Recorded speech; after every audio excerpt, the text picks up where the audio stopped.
Good morning Varinder, स्वागत है आपका। और पहले तो आपको कॉम्प्लीमेंट्स और बधाई कल की बजट की पाठशाला के लिए। और मुझे कल शाम को भी लोगों से बड़े फ़ोन आए, मैसेज आए। ये बहुत ही बढ़िया शो था और लोगों ने काफ़ी एंजॉय किया, काफ़ी कुछ सीखने समझने को मिला। शाम को हमने वापस चलाया भी था।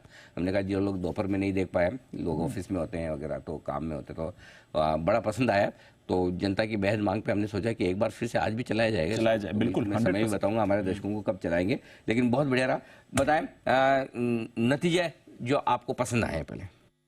Thank you sir, thank you so much. अच्छा है, सबको अच्छा लगा सर। कोशिश करते रहेंगे हम लोग। सर जो नंबर अच्छे लगे sir, to be honest Bajaj Finance मुझे अच्छा लगा नंबर सर। आप सोचिए सर, जो बेस है इनका, उस बेस पे अगर ये 35% लोन ग्रोथ दे रहे हैं वाई एन वाई, और 7% ग्रोथ दे रहे हैं क्वार्टर क्वार्टर। मैनेजमेंट का गाइडेंस क्या था सर? Around 25 to 27%। 25 से 27% का गाइडेंस के बीच में वो 35% ग्रोथ दे रहे हैं। और सॉरी बट अगर ये कंपनी 4 टाइम बुक पे ट्रेड करती है, आई रियली डोंट नो कि why people are then thinking of buying IRFC instead of Bajaj Finance. मगर इनका जो ग्रोथ पहले देखा था उतना ग्रोथ नहीं है, बट आई थिंक स्टिल जिस तरीके से ग्रोथ आया, I was very happy with the strong loan growth. NIMS सबके कम हुए सर, तो निम्स का परेशानी कहीं पे नहीं है। अगर 36 बेसिस पॉइंट का निम्स कॉम्प्रेशन मार्केट को परेशान कर रहा है, वो अलग बात है। बट अदरवाइज आप देखिए सर, मार्जिनल लोअर यील्ड थी, लोअर फी इनकम था, क्रेडिट कॉस्ट ऊपर था, ये सब चीजें थी। बट अभी भी वो 10% निम कमा रहा है सर, कोई छोटा नंबर नहीं है। So I think Bajaj finance was not bad the way market is reacting. I think this was good numbers. Some of these AMCs are doing well sir. बहुत टाइम के बाद निपॉन में देखा हमने कि नंबर्स अच्छे आए। अराउंड 23% जो उसका पीबीटी ग्रोथ आया, क्योंकि उनका रेवेन्यू 20% ऊपर था और एक्सपेंसेस से 15% ऊपर थे। हेडलाइन प्रॉफिट 40% ऊपर आया। अगर एयूएम देखें तो 8% बढ़ा है क्वार्टर क्वार्टर। तो निपॉन एएमसी के नंबर्स अच्छे आए थे। Solid set of numbers after long time coming from this company. 2-3 company sir, Petronet और एनटीपीसी, आई थिंक इन दोनों में क्या है ना कि थोड़ा सा एडजस्टमेंट्स है, थोड़ा नहीं बहुत एडजस्टमेंट्स है, तो नंबर आपको उसको निकाल के देखना पड़ेगा। अगर आप पेट्रोनेट के नंबर देखेंगे तो ये इनके एक हायर यूज और पे गेन्स होते हैं, जिनके कारण आपको नंबर्स बहुत अच्छे दिखे। अगर आप देखेंगे तो यूजर पे गेन्स जो है वो इस बार 610 करोड़ आए, compare to I think 850 crore थे वाई एन वाई, और नील था क्वार्टर क्वार्टर। अगर उसको निकाल दिया जाए तो नंबर्स इन लाइन थे। बट जिस तरीके से आपको नंबर दिख रहा है, आई थिंक उस एलिमेंट 600 करोड़ का जो एलिमेंट है वो एक जरूरी नंबर है कंसीडर करने के लिए। ऑपरेशनल डेटा अच्छा था सर। टोटल वॉल्यूम्स अगर देखें तो 4% ऊपर था क्वार्टर क्वार्टर, 40% ऊपर था वाई एन वाई। अगर रियलाइज टैरिफ देखेंगे तो 65.5 रुपए के आसपास आए, वो भी 6% ऊपर था quarter quarter. I think market के अच्छा था। एनटीपीसी के नंबर्स अगेन सर मैं बोलूंगा कि हाँ भी कुछ रेगुलेटरी एडजस्टमेंट था। अगर उसको निकाल दिया जाए तो नंबर ठीक ठाक थे। जिस तरीके से स्टॉक चल रहा है उस हिसाब से नहीं था, but otherwise numbers were in line. अगर आप देखेंगे तो इसमें कुछ 1500 करोड़ का सर, 1500 करोड़ का एक रेगुलेटरी इनकम आया। स्ट्रीट एक्सपेक्ट कर रही थी 900 करोड़ या 1000 करोड़ होगा, बट उसके सामने 1500 करोड़ आया, तो उसको निकाल दिया जाए तो नंबर्स इन लाइन थे।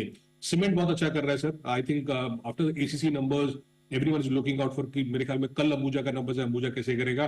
पर look at the numbers for Nuvoco Vista sir. I think बहुत टाइम के बाद हमने देखा ये छोटी कंपनीज अच्छा कर रही हैं।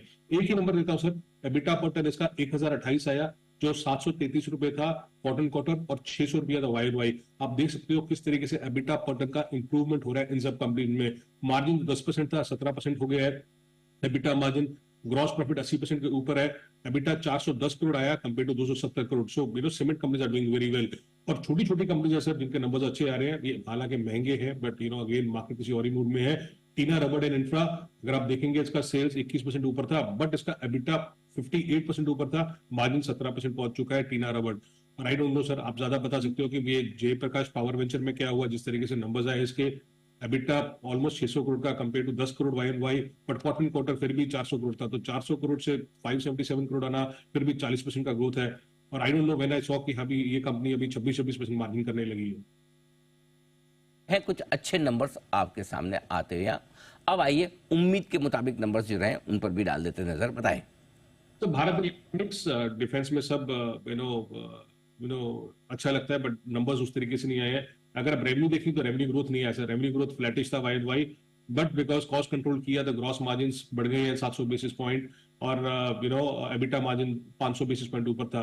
तो रेवेन्यू अगर देखें तो पूरा फ्लैट आया था बीएल का, बट अगर आप ग्रॉस प्रॉफिट देखेंगे तो 17% ऊपर था, एबिटा देखेंगे तो 24% ऊपर था, मार्जिन देखेंगे तो 21% के 26% हो गई है। तो cost control hit BL, so numbers were in line for us. Indocount Industries, yes, इनका मार्जिन आप देखोगे अभी भी कंट्रोल में है। एबिटा मार्जिन 14.5% है कंपेयर टू आई थिंक 3% की बढ़ोतरी है वाई एंड वाई, थोड़ा कॉन्ट्रैक्शन हुआ क्वार्टर क्वार्टर, बट इंपॉर्टेंट क्या है सर, इसमें अभी भी सेल्स जो है वो वॉल्यूम और सेल्स अभी भी फ्लैट है। सेल्स अभी क्वार्टर क्वार्टर 30% नीचे थी, 8% ऊपर था, तो nothing sort of great numbers coming from Indo count. Okay, तो ये है आपके लिए मिले जुले नंबर और आज ज़्यादा खराब नतीजों की लिस्ट है नहीं, तो चलिए ये एक अच्छी बात है।